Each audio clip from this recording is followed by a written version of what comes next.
And we're continuing with the 5th chapter of the Treasure of Alpheus Winterborn. Mr. Monday did indeed have a heart attack, and it necessitated the closing of the cigar store.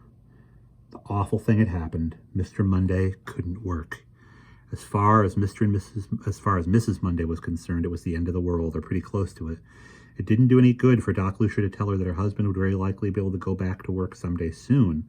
Neither did it do any good for Mr. Monday to remind his wife that they had some money in the bank that they could live on for the time being. As far as Mrs. Monday was concerned, the axe had fallen. Not surprisingly, Anthony caught the worry bug from his mother. Fear gnawed at him.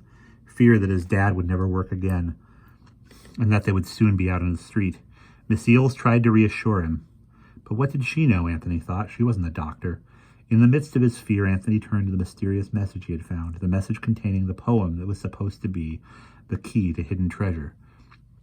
He had bought a small black ring binder and some paper at the 10-cent store, and had taped each of the crackly, curly pages of the message on a separate sheet of paper. Then he put the pages in the binder.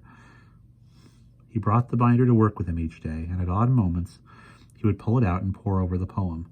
But so far it hadn't yielded one tiny little glimmer of meaning to him, not one. Anthony, however, was persistent. Night after night, he sat up with his desk lamp on, reading the poem over and over and over. At the library, Miss Eels would find him sitting at the circulation desk, staring fiercely at the mysterious words until sweat ran down his face. Several times she tried to get him to quit, but he wouldn't. As far as he was concerned, the treasure of Alpheus Winterborn was his family's only hope, and he would find it or go crazy trying.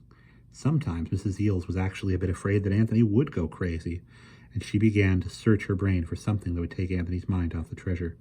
One Friday afternoon, while she was sitting in her office reading the paper, Miss Eels noticed that there was going to be an auction out in Rolling Stone, a very small town about 6 or 7 miles from Hoosac. Miss Eels liked auctions. She liked the crowds and poking about among pieces of furniture, and the bibble-babble of the auctioneer and the excitement of the bidding.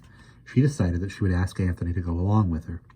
When she found him, he was running around the East Reading Room, chasing a fly that had gotten in.